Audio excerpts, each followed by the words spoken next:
Hi everyone, I'm Jack the Rambling Raconteur. I hope that you're doing well. I'd like to share some thoughts on the Saga of the Volsungs, an Icelandic saga that's not even set in Iceland, and that's part of what makes it such a fascinating work to read. This may not have been the first of the Icelandic sagas to be written down, but it's almost certainly the saga that's based on the earliest source material. There are scenes or chapters within the Saga of the Volsungs that are prose retellings of lays or songs within the Poetic Edda, the Elder Edda. So there's a close to a millennium in gap between some of the events depicted in this saga and when it's actually being written down in Iceland from the oral tradition. It's also set in continental Europe. And so there's this deep time gap that occurs, and that gives it a unique feeling as a saga. There's almost this Baroque push and pull going on. On the one hand, especially in the first half of the saga, it's mythic. Odin exists as a personage, an immanent personage who's interacting with the other characters within the saga. His ravens are mentioned. We have characters turning into wolves, not just alluded to, hey, at night, maybe something happened and the next day the person was tired. No, they explicitly put on wolf skins, become wolves.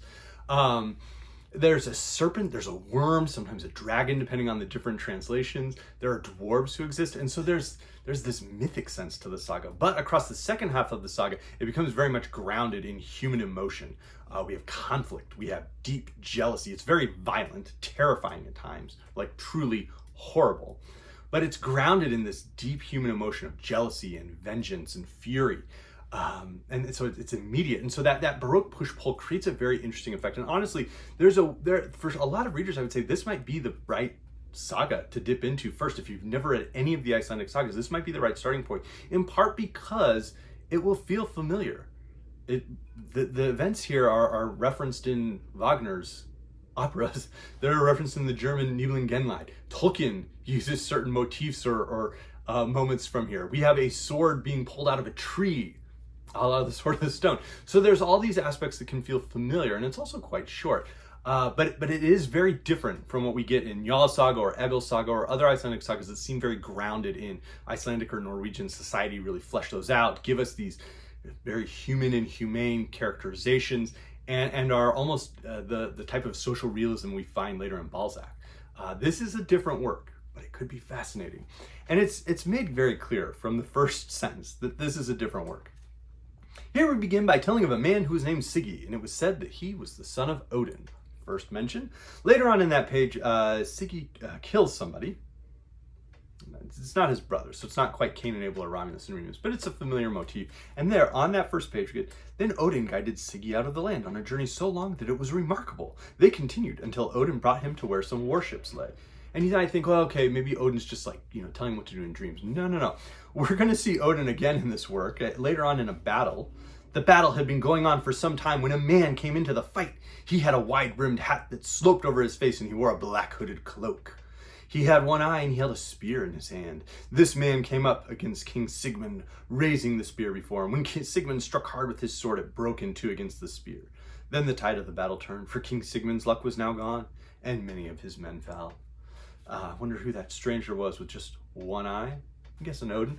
And so that is kind of an interesting aspect. This isn't, so far removed from the mythology that the gods are no longer immanent. Odin is very clearly in this work. Later on, there's a treasure that is said to have been part of Odin and Loki are involved in the acquisition of this treasure. And so that kind of gives an interesting effect.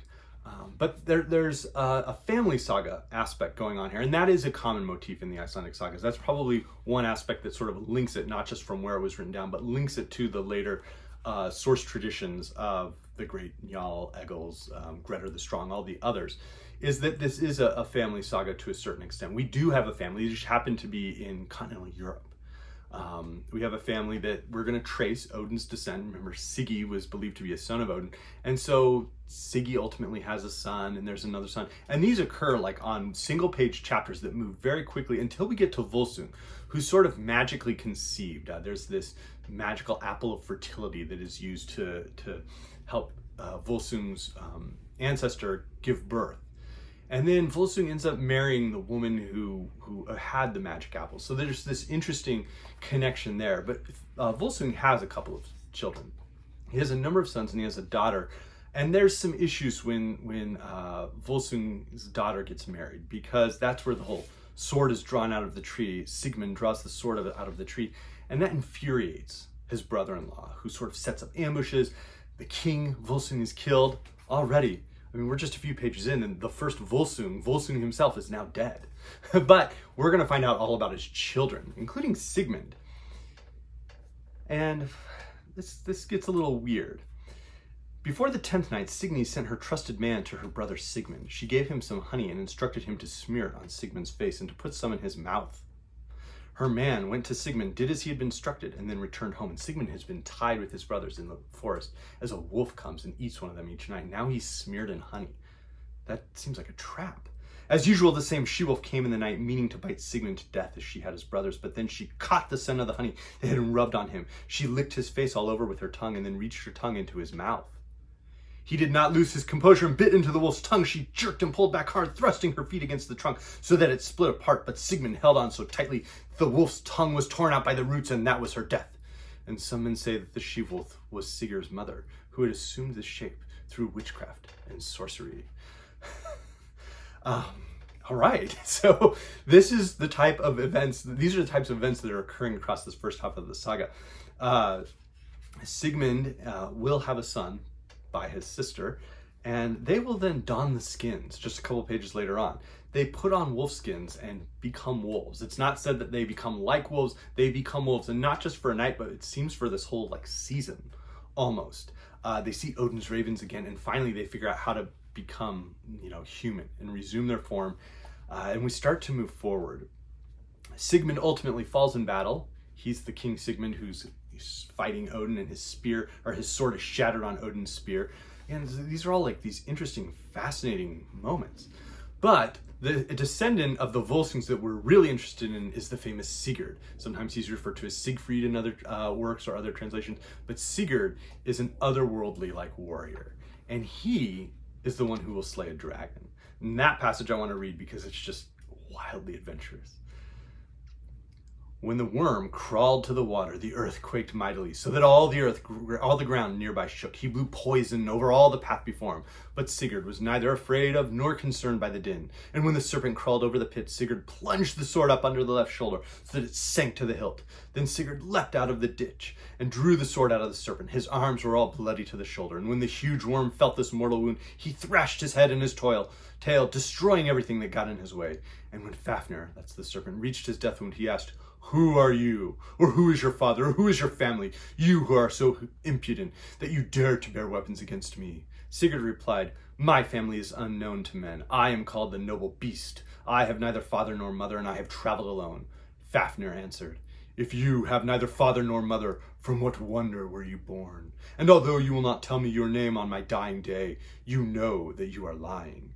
He answered, "My name is Sigurd, and my father is Sigmund." Fafnir then asked, "Who urged you on to this deed, and why did you let yourself be persuaded? Have you not heard that all people are afraid of me and my helm of terror? Boy with the sharp eyes, you had a keen father." Sigurd said, "A hard mind whetted me for this deed, and I was supported in it by this strong hand and this sharp sword which you are now familiar with. Few are bold in old age, who are cowardly in childhood." And Fafnir goes on to ultimately say, "You take everything I say as spoken with malice, but this gold that was mine will be your death." Sigurd replied, "Everyone wants to have wealth until that one day, but everyone must die sometime." Fafnir said, "You do not want to heed my advice, but you will drown if you voyage unwarily by sea. Remain instead on land until it is calm." And so he goes on and he warns Sigurd to leave. And ultimately says, "You will ride there where you will find so much gold that it will be plentiful for the rest of your days, and that same gold will be your death, as it will be the death of all who possess it." And Sigurd tells Fafnir, "Every brave man wants to be wealthy until that one day, and you, Fafnir, lie in your death throes until hell has you." Then Fafnir died. Regin, Fafnir's brother, comes up, and he has created the sword that Sigurd used. He sort of helped Sigurd in this, but he fled when Fafnir died. Was coming out to fight. And it turns out that there is a treasure, this great treasure.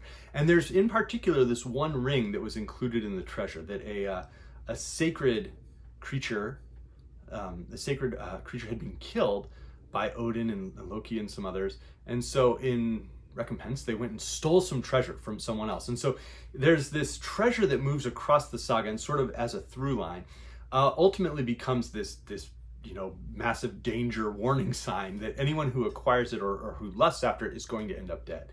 And fascinatingly, there's the creature has this one whisker that's still uncovered by the gold that they use to cover the creature in recompense as sort of the blood money. And so they take this cursed ring and they slide that onto the whisker, and that's the last piece of the treasure. And it, of course, is sort of this piece that various characters will work at and wear and want to acquire. Again, sounds a little familiar for those who have read Tolkien, but there's no immediate vengeance. Sigurd himself makes it very clear that he's not this like masterful, kind warrior, because he murders Regan, and it seems that he has to in order that Regan would betray him and murder him. But it's clear Sigurd's not this wholesome white hat, white knight warrior. That he's a man who will kill and who can experience emotion and jealousy. And that moves us then into the culmination of the saga, which is Sigurd meeting up with a family in Central Europe, sometimes known as the Vikings. In other tales, sometimes they get referred to as the Nibelungs because of the Nibelung treasure. And it is this group of people who were Burgundians and who ultimately would meet their destruction as a nation of sorts, as a tribe of sorts, at the hands of the Huns in the 5th century. But before we get there, Sigurd is welcomed into the household. He's this great warrior. Nobody really wants to fight this guy because he's just a world beater. So he's brought in as a friend rather than as an enemy. He's welcomed. And he and his friend Gunnar start to look at, Gunnar needs a wife, Sigurd needs a wife. There's potentially Brynhild, who Sigurd goes and meets with. And she's fascinating because she seems to almost be a sort of Valkyrie. She seems to have been put into this trance because she defied Odin and was willing to fight at a time when she wasn't supposed to. And so Sigurd will have a couple of interactions. He meets with her once, and then he meets with her a second time. This time he rides through the fire, and he appears to be Gunnar. He appears to be his close friend as a king, and he loves Brynhild. We're told explicitly they spend 3 nights together in one bed. But he's then given an ale of forgetfulness by Grimhild, who is the mother to Gunnar. And he ends up marrying Gudrun, who is Gunnar's sister. And so that tension now starts to exist because we as readers know what has happened, that Brynhild loves Sigurd, thought Sigurd was Gunnar, but she's married to Gunnar. Sigurd loves Brynhild, but he also has learned to love Gudrun because he forgot everything. And so he's also fallen in love with Gudrun. Gudrun knows what's going on though. And Brynhild and Gudrun don't necessarily have the healthiest dynamic of relationship as sisters-in-law. There's a great deal of jealousy that we're told about. Brynhild wants to swim farther out into the water, and she can because she's a warrior. She's not necessarily interested in just being a wife. We're told that Sigurd, when he meets her, it has to basically cut through her armor. Wonder what's going on there. But the jealousy between Brynhild and Gudrun leads to Gudrun ultimately telling Brynhild the truth, that it was Sigurd who rode through the fire, that it was Sigurd who sort of completed what Odin's tasks were set before him to woo Brynhild, but she's married Gunnar, who she doesn't necessarily love. Well, the confrontation between Brynhild and Sigurd ultimately leads to this fascinating moment between the two. "It is terrible," said Sigurd, "not to love such a king, but what troubles you most? It seems to me that his love would be worth more than gold to you." Brynhild answered, "It is the most grievous of all my sorrows, that I cannot bring it about that a sharp blade be reddened with your blood." Sigurd said, "Hold your judgment. It is a short wait until a biting sword will stick in my heart, and you could not ask for worse for yourself, because you will not live after me. For from here on, few days of life are left to us." And there's this fascinating way in which she has decided that if she can't have Sigurd, no one can. Sigurd must die. And she's going to taunt her husband and work him up towards this. But Sigurd then has this proclamation. "Something else is closer to the truth," replied Sigurd. "I love you more than myself, although I was the object of the deceit that cannot now be changed. Always when my mind was my own, it pained me that you were not my wife, but I bore it as well as I could since I lived in the king's hall. Yet I was happy that we were all together. It may be that what was earlier foretold will have to happen, but it shall not be feared." Brynhild answered, "You have delayed too long in telling me that my sorrow grieves you, and now I shall find no comfort."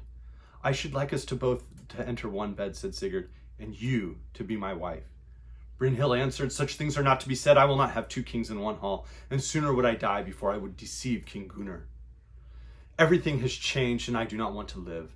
I could not remember your name, said Sigurd. I did not recognize you until you were married, and that is my deepest sorrow.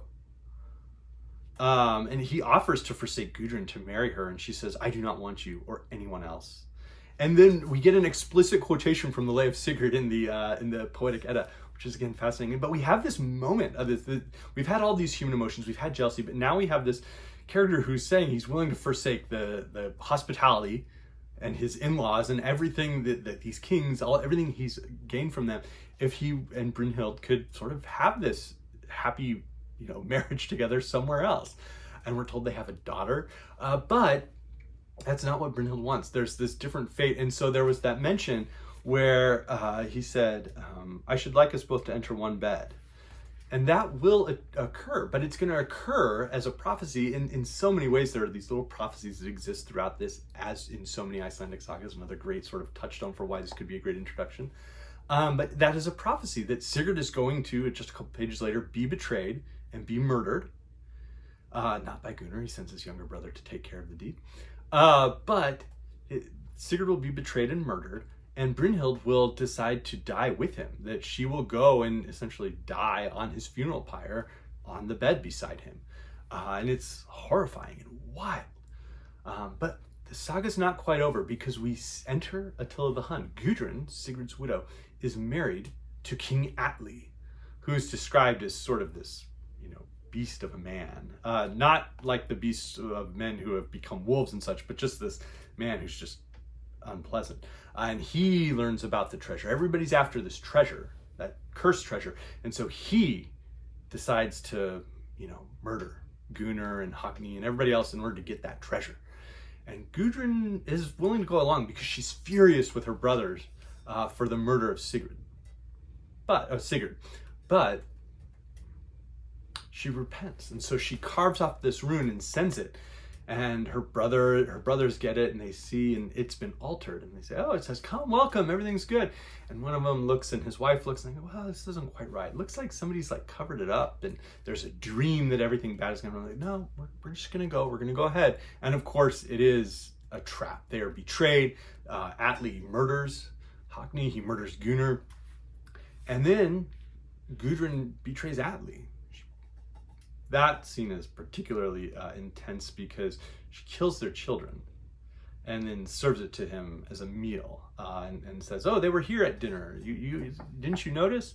And in his fury, of course, there's then poison. The retainers have surrounded the hall and they set it on fire. And so there's this fiery destruction.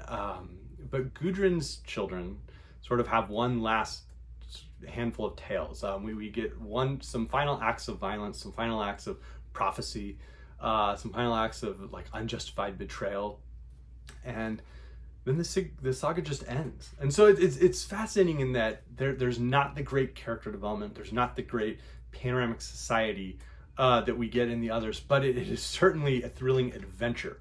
And it's a work that, as I mentioned, has just so many interesting and fascinating references that make it fun to read. I would say as well, if you're a fan of Robert E. Howard, any of his short stories, particularly Conan, but even works like Njord and the Worm, Bran MacMorn, those could be, this could be a great entry point into Icelandic sagas. So I'd be curious to know if others have read it, if you enjoy it. I was fortunate to read and discuss this with Brian over at Bookish, and we just really, I think, both enjoyed it and both enjoyed different aspects of it and what this was bringing out in our minds. So hope everybody's doing well. Thanks.